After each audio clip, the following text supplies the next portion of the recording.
2025 NECO results show over 71% pass rate as Commission claps down on malpractice. 5 residents, soldier killed in Plateau bandit attacks. GBO residents welcome return of bandits leader Lankai. Away from Nigeria, Morocco evacuates 50,000 amid heavy flood threats. Hello, good evening and welcome to News Hour on Trust TV. I am Dorcas Yakubuzala. The National Examinations Council, NECO, has released the results of the 2025 External Senior School Certificate Examination, SSCE. Announcing the release at the Council's headquarters in Mina, Niger State, the Registrar, Nentani Ibrahim Mushishi, said 95,160 candidates sat for the examination, with 68,166 candidates representing 71.63%, obtaining 5 credits and above, including English language and mathematics. The registrar further disclosed that 82,082 candidates, representing 86.26%, recorded 5 credits and above, irrespective of English language and mathematics. He revealed that 9,016 candidates were booked for various forms of examination malpractice, indicating an increase of 31.7% compared to the 6,160 cases recorded in 2024. Professor Wushishi also announced that 5 supervisors, 2 from the Federal Capital Territory and 1 each from Kano, Adamawa and Ondo States, were recommended for blacklisting for aiding and abetting examination malpractice. In addition, 4 centers, 2 from Niger State and 1 each from Yobe and Kano State, found to have been involved in whole center malpractice, were recommended for derecognition. Now, joining us via Zoom to give an insight on this is an educationist, Dr. Mary Chinwuba. Good evening and thank you for joining us on the News Hour. How would you assess... Good evening. How are you doing today? Thank you for joining us. How would you assess the overall quality of learning and teaching reflected in the 2025 NECO External SSCE results? Okay, looking at the results, I can say that learning actually took place, and this can be seen reflected in the results that was released today. We have over 86.25% that had 5 credits, regardless of English and maths, and also about 71.63% with 5 credits, including English and maths. For me, that's very good. Very, very good. The only area where I have issue is that of English and maths. You know, the result is beautiful, but however, we still have issues with English and mathematics. It has remained a bottleneck. It's a red flag for me. If we have this high percentage having 5 credits regardless of English and maths, and just 71.63% with English and maths, then it's statistically a big problem for us. Okay. Now, the report shows a 31.7% increase in examination malpractice cases compared to 2024. What factors do you think are driving this rise, and what practical steps can be taken to curb it? Okay, I think pressure, societal pressure is one major factor. Societal pressure, parental pressure, pressure to gain admission into the higher institution, employment pressure, peer pressure, everything pressure. So you see students, they want to get admission because their friends are already in the higher institution. So at all costs, they must pass. Parents are not, poverty too is another problem. So socio-economical problems. Parents don't want to waste money registering their words, writing NECO over and over again. So you see, poverty, pressure. Then some centers too have commercialized this. They see it as a business. So they are not ready to do the needful. They just want to get the money. So you see commercialization of exam centers, societal pressure, socioeconomic.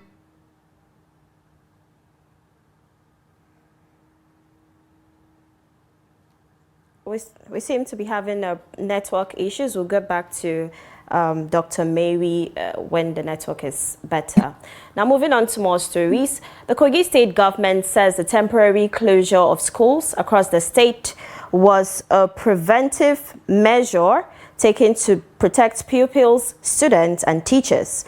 Speaking to journalists in Lokoja on Tuesday, the Commissioner for Information and Communications, Kingsley Femi Fanwo, said the decision was based on credible intelligence and the need to strengthen security around schools. Fanwo stressed that the move was not born out of panic, but a proactive step by the government to prevent avoidable incidents. He said Governor Ahmed Usman Ododo has directed relevant agencies to put in place necessary measures to ensure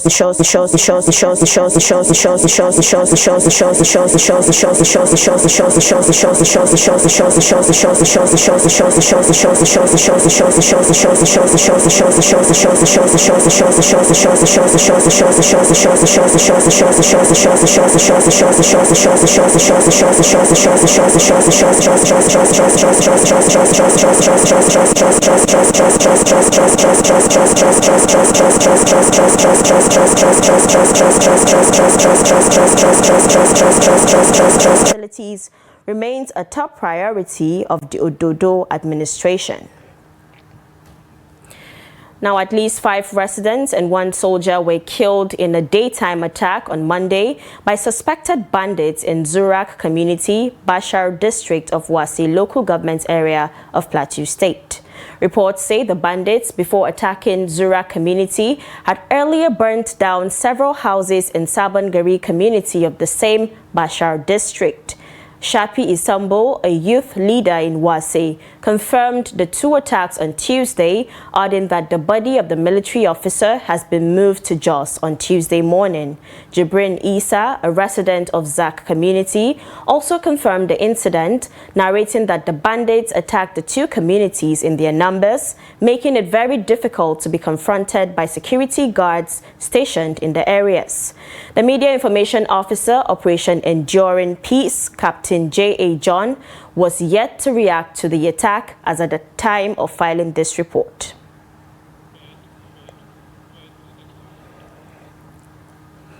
Now, after days of tension, a cautious calm is settling over Jibia in Katsina State. The return of a bandits leader turned local peace broker, once feared killed, has eased anxiety in a community that stood on the brink. His capture has stirred panic and raised fears that violence could return. Now residents say hope is slowly replacing fear. Abdullahi Yamaji completes the report.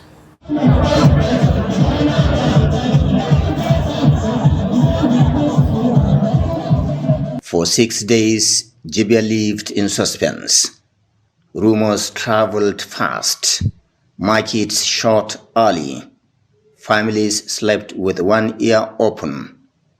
At the center of it all was Abdulangai. To many here, he was no longer seen as a bandit leader from the past, but a go between helping to hold a fragile peace. Residents say he played a key role in enforcing the Jibia peace deal, settling disputes on urging armed groups to hold back. That balance broke when Lankai was seized by rival gangs linked to Commanders Dogo Rabi and Black, both associated with the feared bandit leader Bello Truji. Sources say the clash followed a botched arms deal. An aide to Lankai allegedly took money from rivals but failed to supply weapons, deepening mistrust. A meeting meant to calm tempers turned violent. 7 of Lankai's men were killed. Others were injured. Lankai was taken away alive. His disappearance triggered fear that Libya could slide back into open conflict.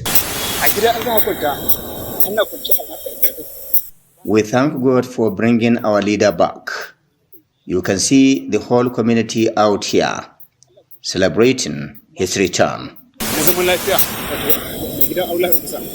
When news of his release spread, the relief swept through the area. Hundreds gathered in Malamawa to welcome him home, calling it a return to normal life and business. Around 300 former fighters said to be loyal to him also showed up in solidarity. We urge the government to keep its promises so this peace can last. Today is a joyful day for us. People from all walks of life came out in support. Our commander is back safely. We're here to celebrate and renew our commitment to peace. We stand with him. Addressing the crowd, Lankai called for restraint. He urged supporters to drop any thoughts of revenge and give peace a chance, saying development, not violence, should be the focus. I thank God for sparing my life and everyone who stood by me. What I want now is peace. Whatever happened, I leave it to God. This was a test, and I am grateful I survived. For many in Libya, the truth may be shaky, but it offers breathing space. And here, even a fragile peace is seen as better than another round of bloodshed. Abdullahi Ismayamadi, Trust Television News, Katsina.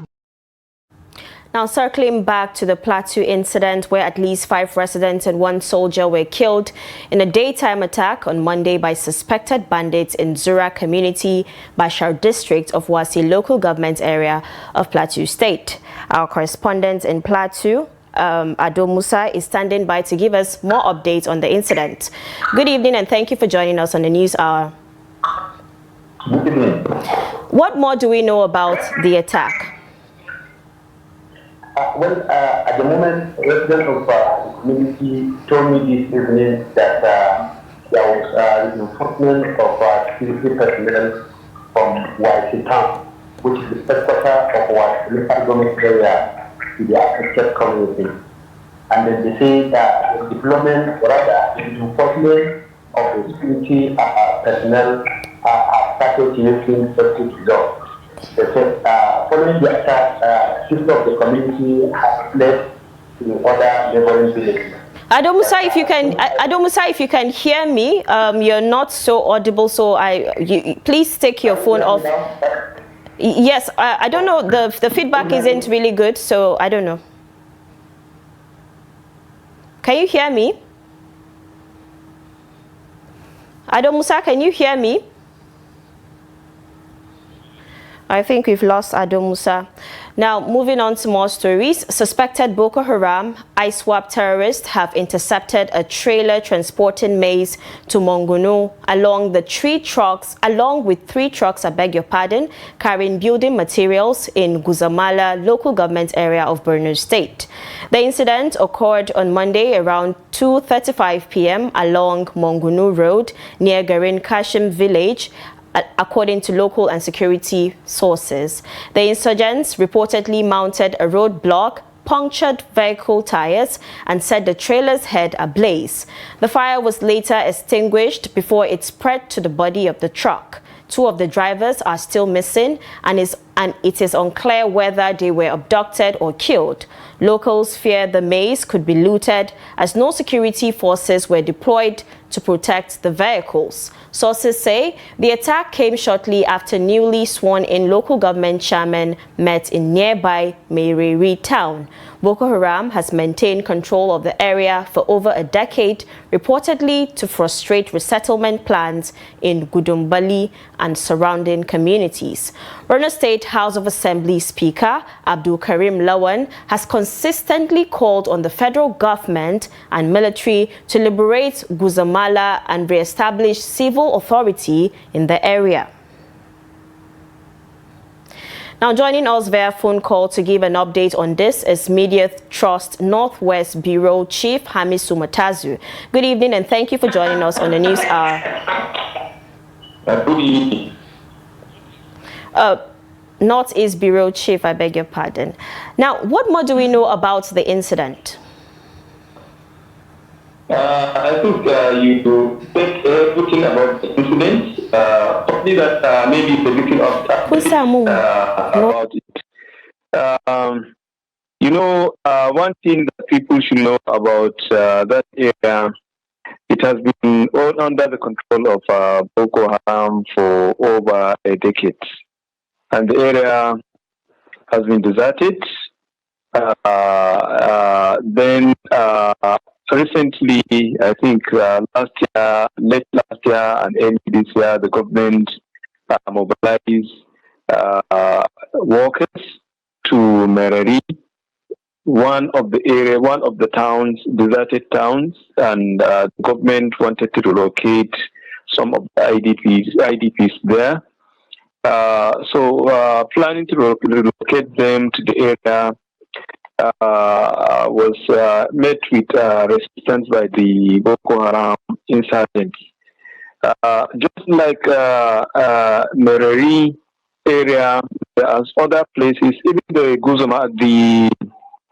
Gudum Valley, the headquarters of Guzamala local government area, is also deserted. So, as I heard you mentioning that the speaker has been making call to the federal government and the military to see how they can restore civil authority in those areas, and complaining that the areas have been deserted and the insurgents are having their field day in those lake locations.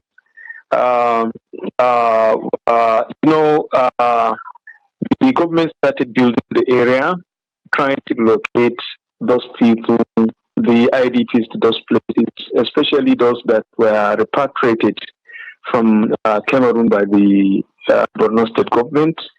And the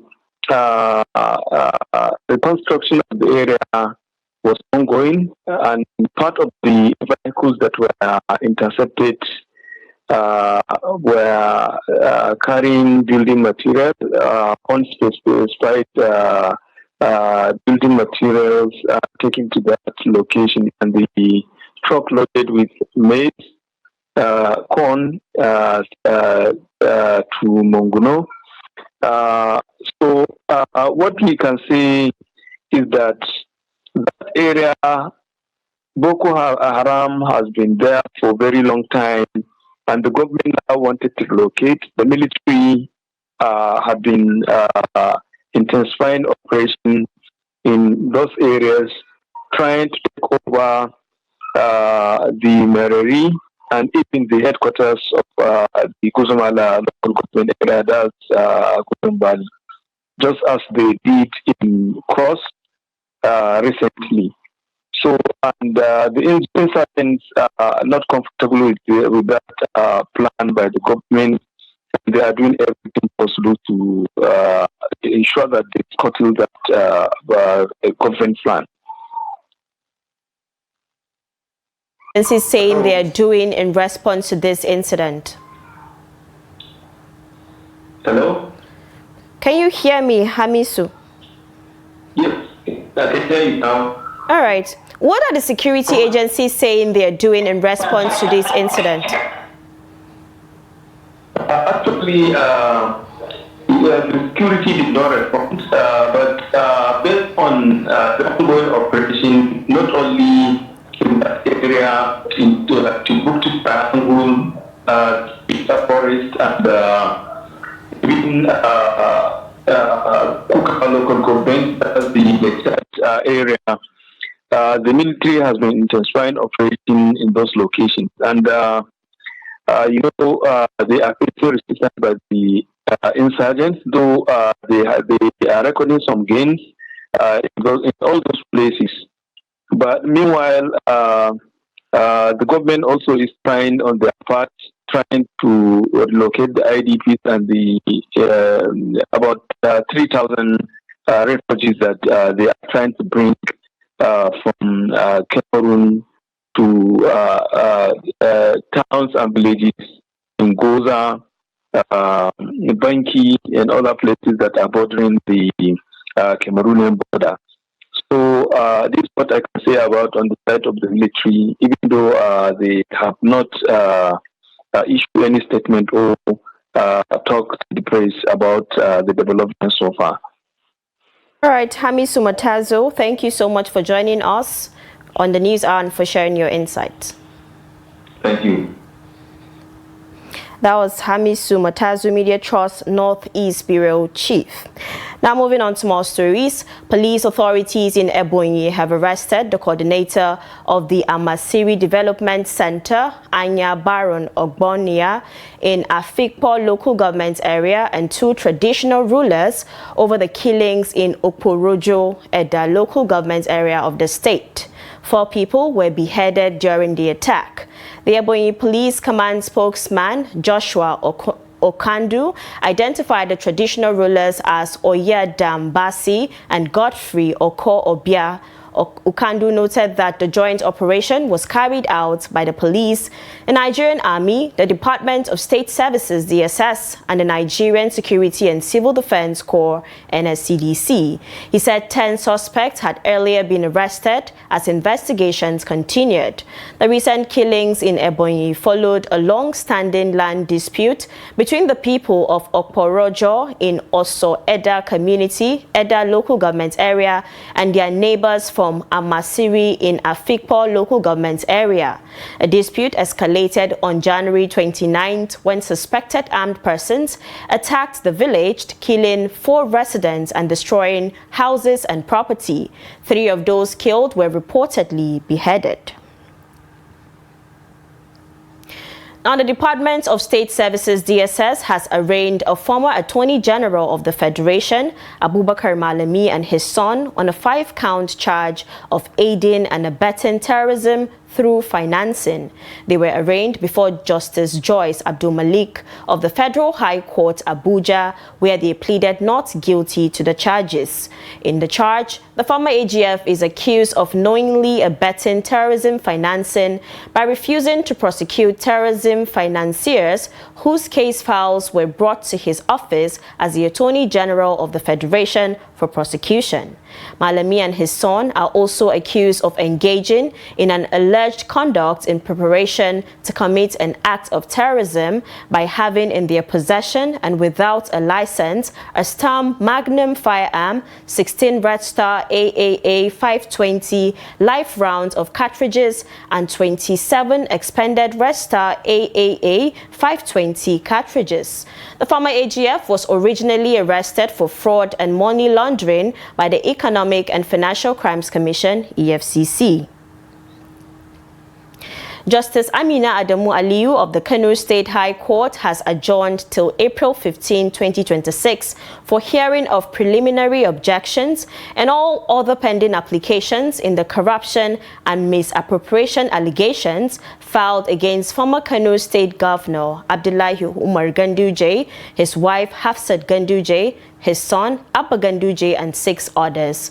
Counsel for the state government, Victor Oni, informed the court that the prosecution was ready to proceed with a motion on notice dated November 2025, seeking the court's leave to provide additional evidence against the defendants. However, Counsel for Ganduje, his wife and son, Lydia Oluwakemi Oyewo, replied that they were ready to proceed with their motion on stay of proceedings dated July 2025. Counsel to the third and seventh defendants, Adekunle Taye Falola, also told the court that they had filed a motion on notice dated May 23, 2025, and subject to the court's convenience, willing to move same. After hearing all the parties in the case, the presiding judge, Justice Amina Adamu Aliu, adjourned the matter until April 15, 2025 for hearing of preliminary objections and all pending applications. A judicial commission of inquiry in Sokoto State has indicted the administration of former Governor Aminu Waziri Tambuwal over the alleged misappropriation of more than 117 billion naira. The report was presented to the state government on Tuesday by the commission's chairman, retired Justice Maazu Abdul Kadir Pindiga. Justice Pindiga said the inquiry uncovered widespread financial irregularities during the former governor's 8-year tenure, citing breaches of due process, procurement laws, and abuse of office.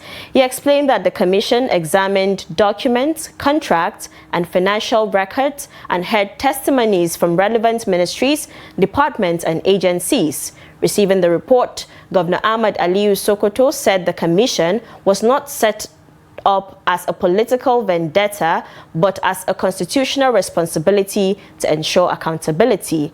He added that a committee would be constituted to prepare a white paper on the report, assuring fairness to all those mentioned in the findings.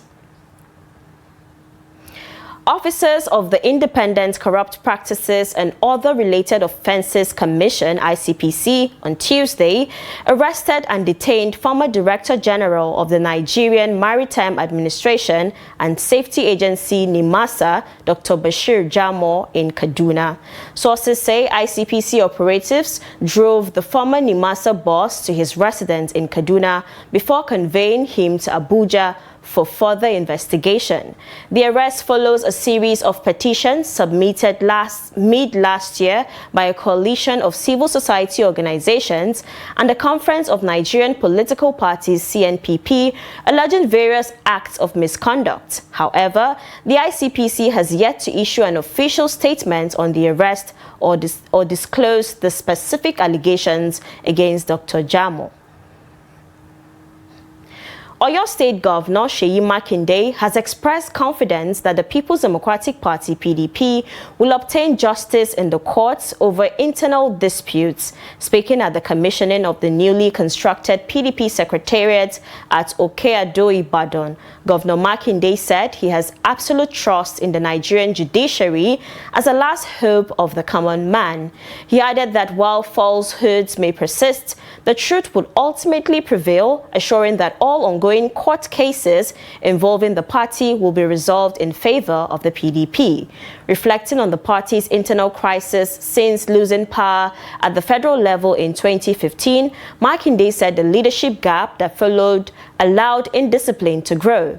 Using a cultural proverb, he described the actions of some former leaders and expelled members as disruptive to the peace of the party, noting that those individuals were expelled in November 2025 and that the PDP has since moved on.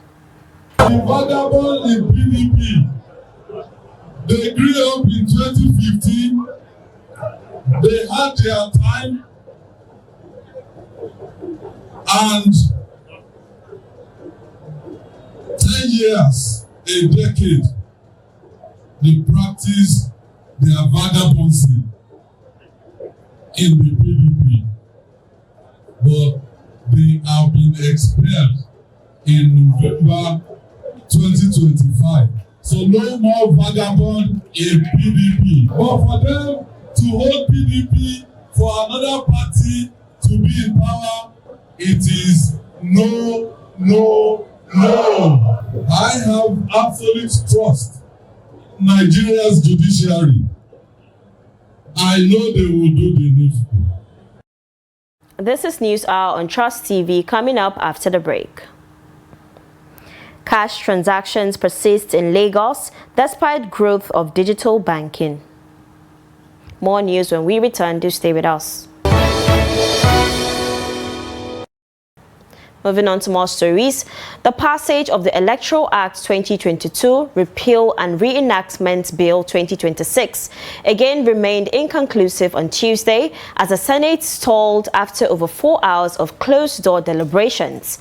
Lawmakers spent the session reviewing the consolidated report of a 7-member ad hoc committee tasked with collating and harmonizing contributions on the bill. Upon reconvening, Senate President Godswill Akpabio declined to comment on the outcome, adjourning plenary to the next legislative day. The committee, chaired by Senator Nii Adegbomure, also includes Senators Adamu Alero, Aminu Tambuwal, Adams Oshomole, Denjuma Goje, Tony Nwoye, and Titus Zam. The closed session was convened to allow lawmakers to thoroughly examine proposed amendments and supporting documents before engaging in further debate following a previous deferment last week.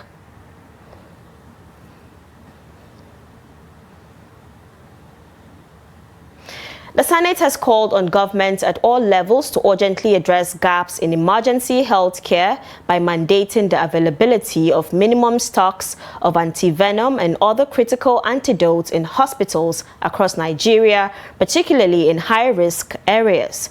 The resolution followed a point of order raised by Senator Idiat Adebule, who drew attention to the death of a young Nigerian, Ifunanya Nwagene, from a snake bite. Lawmakers overwhelmingly backed the proposal, urging that compliance with minimum antivenom and antidote stock requirements be made a condition for the licensing of new hospitals and the renewal of existing licenses. In his remarks, Senate President Godswill Akpabio condoled with the family of the deceased and Nigerians at large, describing the incident as deeply saddening. He led the chamber in a minute of silence in honor of the late Ifunanya Nwagene. Emergency, including snake bite, scorpion, sting poison, drug overdose, and other form of envenomation, all of which require the immediate administration of specific antidotes and emergency medicines in both public and private school hospitals in order to prevent avoidable death and irreversible health complications. Further note that with grave concern, the tragic and avoidable death of Mrs. Ifunanya Nwagene, who reportedly died following a snake bite in Abuja recently, thereby revealing serious gaps in emergency preparedness and antidote availability within public and private hospitals in Nigeria.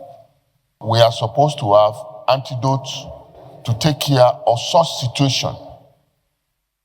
So, while we are condoling the family of the late woman, we have to be proactive as a government.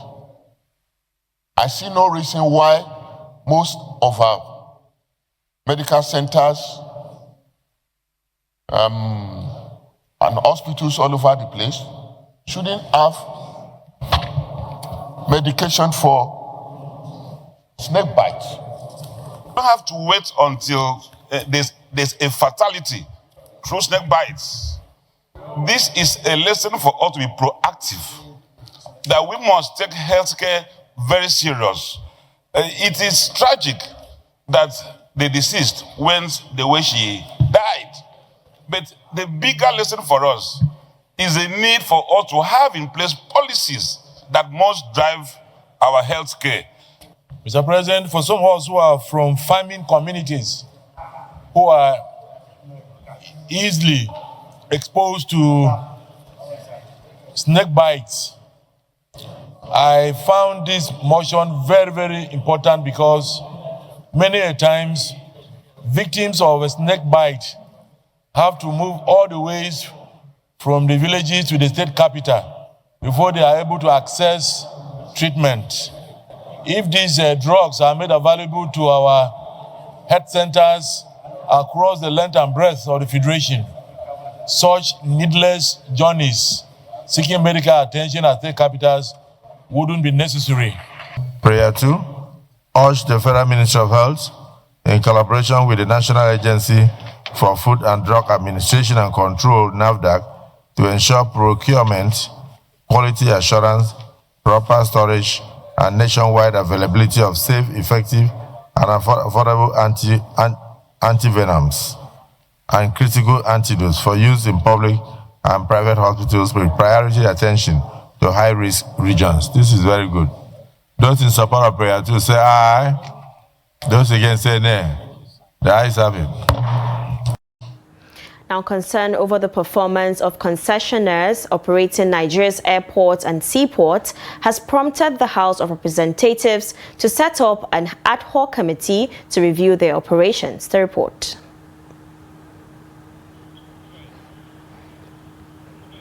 Moving on, Ramadan is close and many families now plan for prayer, fasting and long nights of worship. But talk in homes and markets also centers on cost, as this year's Ramadan is expected to run alongside the Christian Lenten season. There are growing calls for steps to ease pressure on households. Amina Ibrahim completes the report. Activity is picking up at the Central Mosque Market, Abuja, while attention is shifting to Ramadan shopping lists, as Muslims prepare to fast from dawn to sunset. Grains, cooking oil, protein, fruits and dates are in high demands. Traders say this seasonal rush is normal. What feels different this year is the timing. Ramadan is expected to coincide with Lent, another period of fasting for many Christians. That double demand is raising concern about food prices. This year, the Ramadan fast will coincide with the Lent period of our Christian brothers. So, if you make subsidy to the food items for Ramadan, it will now go at the same time to the people who are doing Lent. So I call on the government to subsidize food items, at least for the common man to have something. And those who are having giant companies, they are producing so many items, let them also subsidize it so that they can have the mercy and favor of Allah, as they do the same, as they extend the same mercy to the less privileged within the society. You know, Allah in His infinite mercy loves those who are doing kind. Allah says, لِيُنْفِقْ ذُو سَعَةٍ مِّن سَعَتِهِ. Those who have, they should assist others to have. Some traders say there is no need for panic. They point to stable supply for few items and promise fair pricing to keep customers coming. As most of our products are imported, shipping costs have traditionally made them more expensive. However, we are pleased to announce that this Ramadan will be reducing prices across our entire range, including dates, honey, zamzam, and much more for our valued customers. When the fast time comes, our prayer it should be more lower than now, because when you look the way pineapple it is now, pawpaw and watermelon, all the angle it is coming before, it is full everywhere now. They started harvesting now to bring it to the market.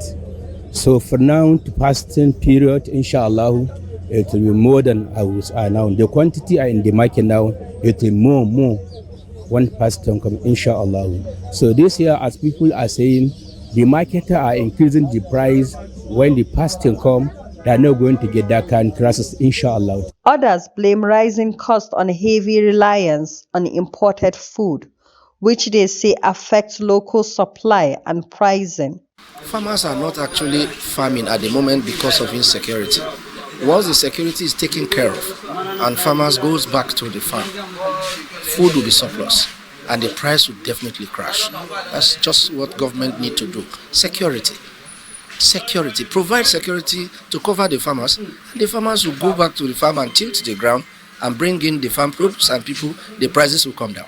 For many families, Ramadan is a time of patience, sacrifice, and prayer. This year, patience will also be tested at the market counter. Still, traders and residents alike express hope that community support and fair trade will help people cope. Amina Ibrahim, Trust TV News, Abuja. Circling back to our story, where concern over the performance of concessionaires operating Nigeria's airports and seaports has prompted the House of Representatives to set up an ad hoc committee to review their operations. The report. Speaking at the inauguration of the committee, House Speaker Honorable Abbas Tajuddin said the exercise aims to ensure accountability, improve service delivery, and increase revenue for the federal government. The review will cover concession agreements and operations spanning nearly 2 decades, from 2006 to 2025.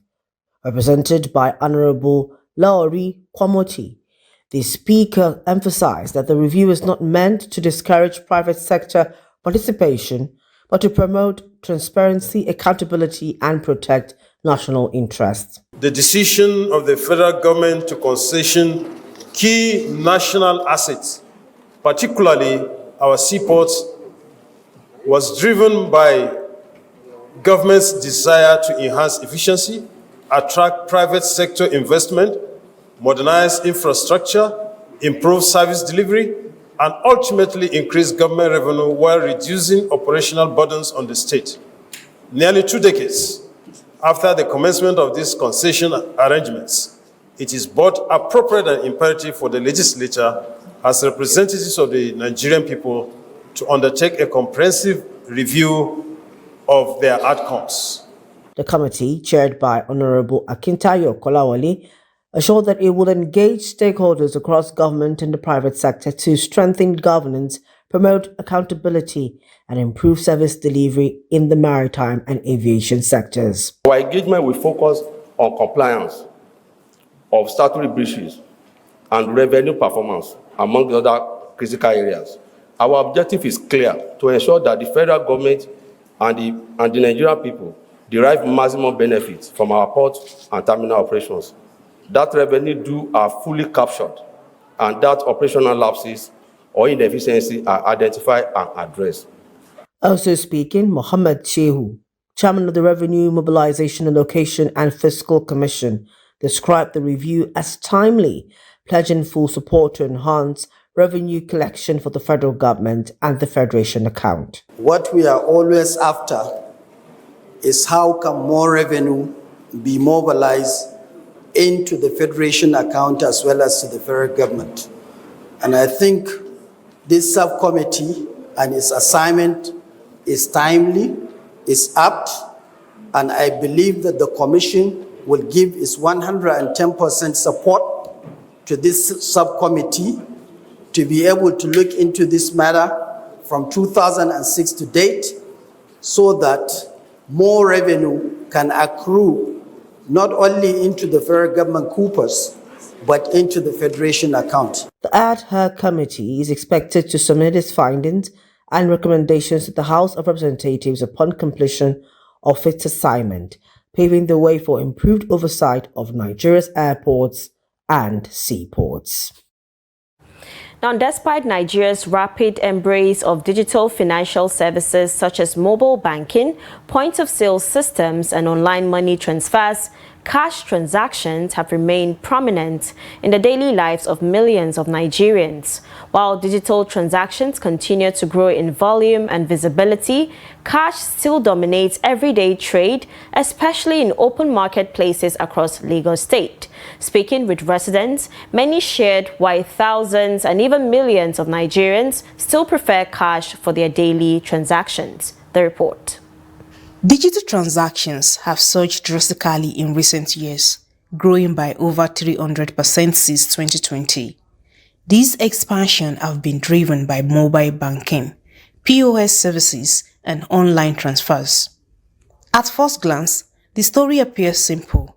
Nigeria is moving steadily towards a cashless, modern financial future in line with global trends. Yet, the reality is far more complex. Despite the rapid growth in digital adoption, Nearly 95% of Nigerians' 5.73 trillion naira in currency in circulation. About 5.43 trillion naira remains outside the banking system. This continued dominance of cash is not merely a temporary handover from the past.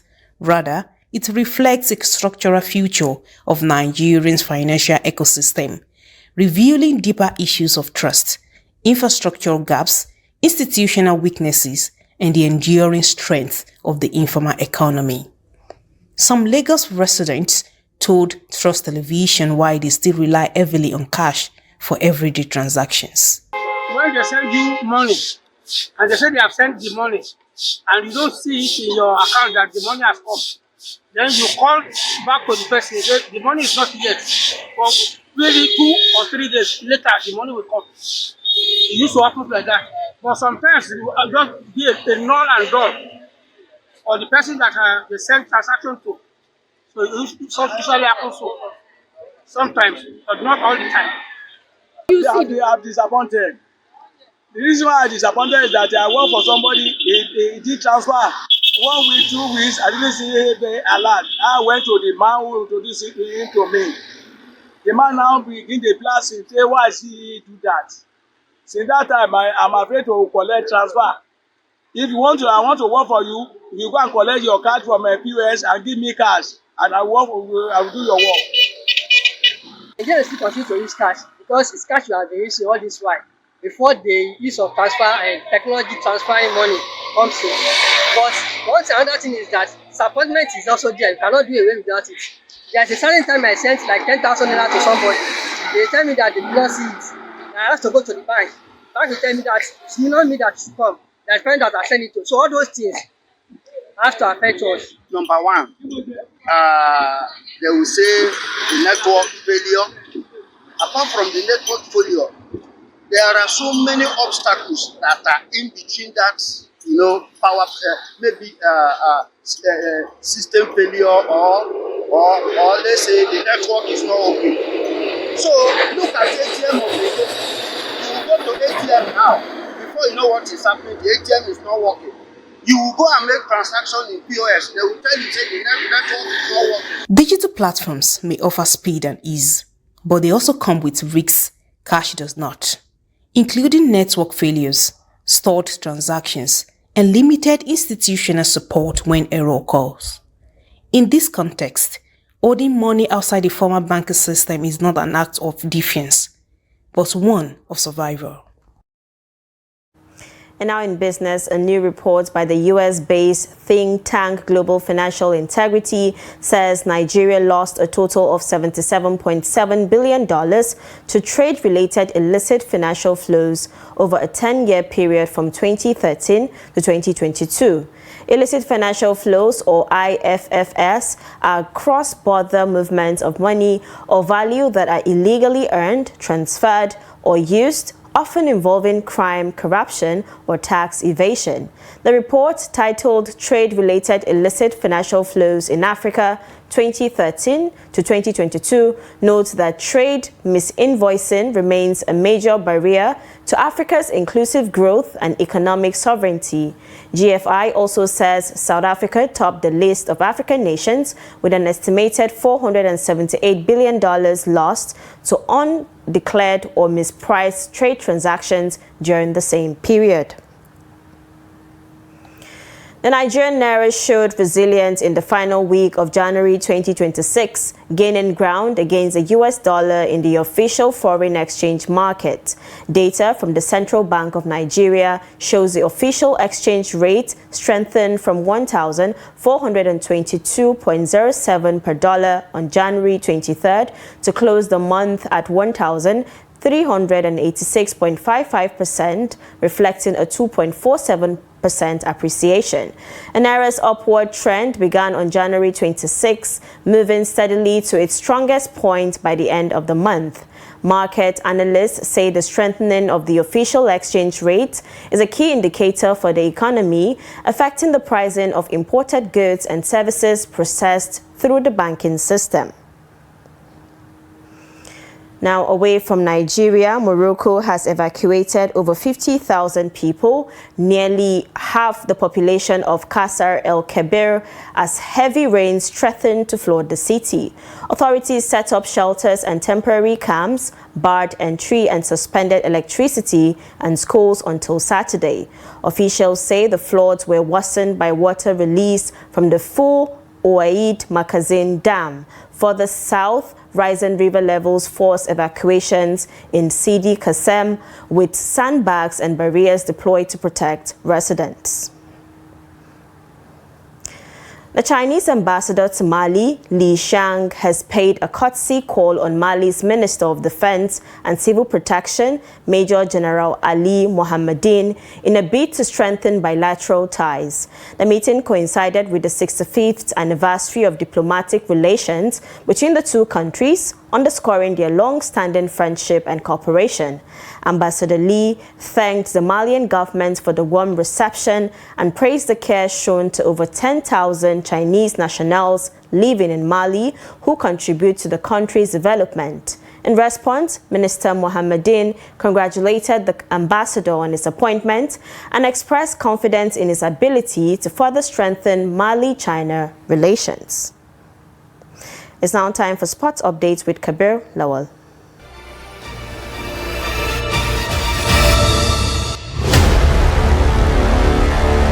The General Secretary of the Nigerian Football Federation (NFF), Mohammed Sanusi, is said to be considering resigning from his position. According to long-time associates, Sanusi revealed that the pressure on him may force him to quit the job and take up appointment as a full-time lecturer in the university. The source, who claimed to be Sanusi's bosom friend from youthful years in Sokoto, said the NFF scribe, who has been at the NFF for 17 years and has held sway as General Secretary for 11 years, is said to be considering returning to the ivory tower due to the pressure from various quarters.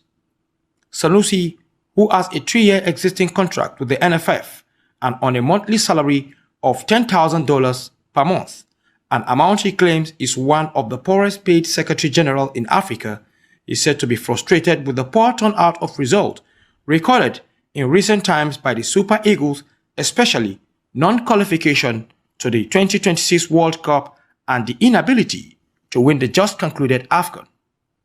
Sanusi came into NFF as Director of Competition in year 2009. He later became General Secretary in 2015 and has had his contract as General Secretary extended for a period exceeding government regulatory period of a term not exceeding 6 years. It should be recalled that prior to 2026 World Cup qualifiers, the President of the Nigerian Football Federation (NFF), Ibrahim Musa Gusau, saying that Dr. Sanusi's contract with the NFF has expired, pleaded with the Director General of the National Sports Commission (NSC), Bukola Olapade, to extend Sanusi so as not to scuttle Nigeria's qualification for the World Cup. That's Sport News. I am Kabir Lawal.